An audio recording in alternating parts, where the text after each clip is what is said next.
বউ পেয়েছি ভাগ্য করে। সত্যি বললাম, বউ পেয়েছি ভাগ্য করে। কেন বললাম কথাটা?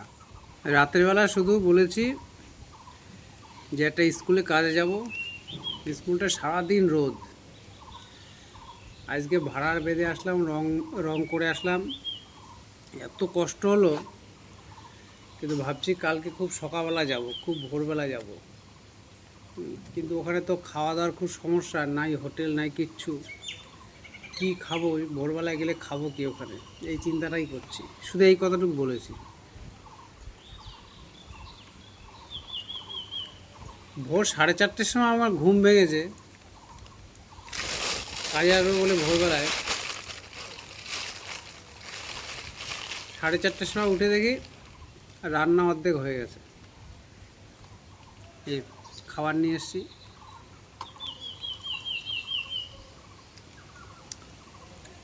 চিচিঙ্গা ভাজা, ডিম সিদ্ধ, টক ডাল।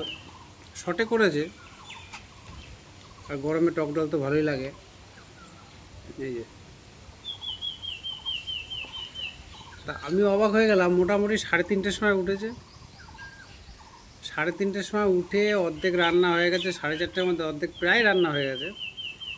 তারপরে আমি রেডি হয়ে 5:05-10 নাগাদ আমি খাবার টাবার নিয়ে কাজে বেরিয়ে চলে এসেছি।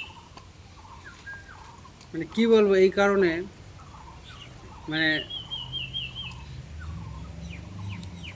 আমার নিজের পরে গর্ব হয় যে আমি ভাগ্য করে আমি একটা বউ পেয়েছি। তা আশা করি তোমাদেরও এরকম বউ আছে। তা স্যালুট জানাই এরকম ধরনের বউদের। তোমরা যারা বলো না যে বাড়ির বউ খারাপ, অমুক বাড়ির বউ খারাপ,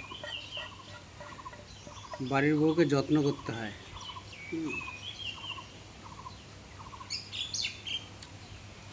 বউকে সম্মান করতে হয়, বাড়ির বউ যাতে ভালো থাকে সেইটুকু চেষ্টা করতে হয়। তাহলে দেখবা বাড়ির বউ তোমাদের যত্ন করবে।